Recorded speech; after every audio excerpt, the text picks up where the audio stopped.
Assalamu alaikum warahmatullahi wabarakatuh. Hordoftoota YouTube PR jaalala akkam jirtan daawwattoota keenya isiniin jechaa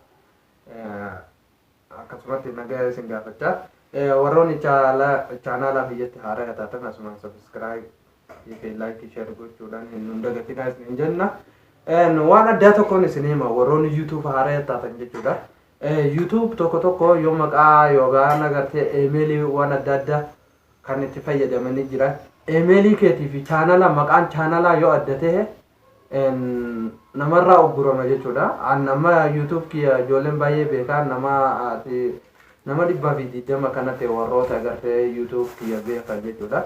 Kan akka gannoo YouTube kan akka sifan YouTube baay'ee jira ijoolleen jechuudha. YouTube kiyya kaleessa na jala ugguran ogunga haaraa deebi'ee suma suniin banajee hin danda'amu jaanii haaraa itti amma YouTube banee jechuudha. Warroonni agartee waan akkasii hin beekne kanaafuu baradhaa isiniin jenna. YouTube kana oguu bantan jechuudha. Maqaa chaanalaatii fi maqaa emailii adda addaa kan goone kana isin gorsa goona. Akkasumatti warroonni PR jaalalaa yookaan YouTube PR jechuudha. Warroonni YouTube PR jaalalaatiif haaraa taatan akkasumatti gama kaaniin illee yoo nadabdan gama nan argachuu dandeessanii maqaa qofan gabaabsee ammallee agartee maqaa PR jaalalaa jeetuma bane emailii fi hundaa'u jechuudha. Yeroo duraa emailii maqaa abbaa guddaa jechuudha yookaan akaakayyuu maqaa isaatiin hin bane jechuudha. Warroonni imma asirratti nu argitan jechuudha. Waan akkanaati jira. Waan akkana baruudhaafis wal barsiisuun bareedaadha. Asumaan dhuftanii nu argachuu dandeessan subscribe like share gochuun nu dagatinaa isiniin jenna.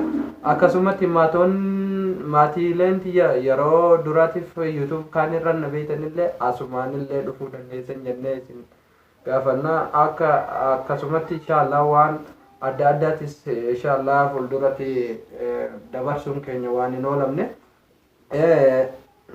Akkasumatti beekee waan baay'ee jira waan wal barsiisanii namoonni agartee waa'ee agartee filimaa yookaan agartee waa'ee chaanalaa baay'ee itti yaaddan waan adda addaa baruu qabdan. Tokko waan agartee barnaamija tokko jira kan maqaa agartee telefoona keetii yookaan agartee maqaa YouTube keetii gubuu danda'u. Anamma beektaa waa'ee siyaasaatiin kaleessa modeen gadhiisee beektaa achirratti na ugguranii dhaaban bees guutumatti hunarraa dhaabanii jiran amma haaraa ittiin banadde. Akka ustaat keenya yookaan agartee artistii Yasin Oro jechuudha. Inni baay'ee biyya Yaman tana keessaa fayyadamaa jechuudha chaanala.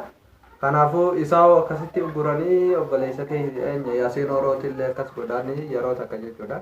Anillee osoon innillee guddatiin jarri akkasii afaan na qabdi. Kanaafuu asumaan koo dhuftanii nu argachuu dandeessanii.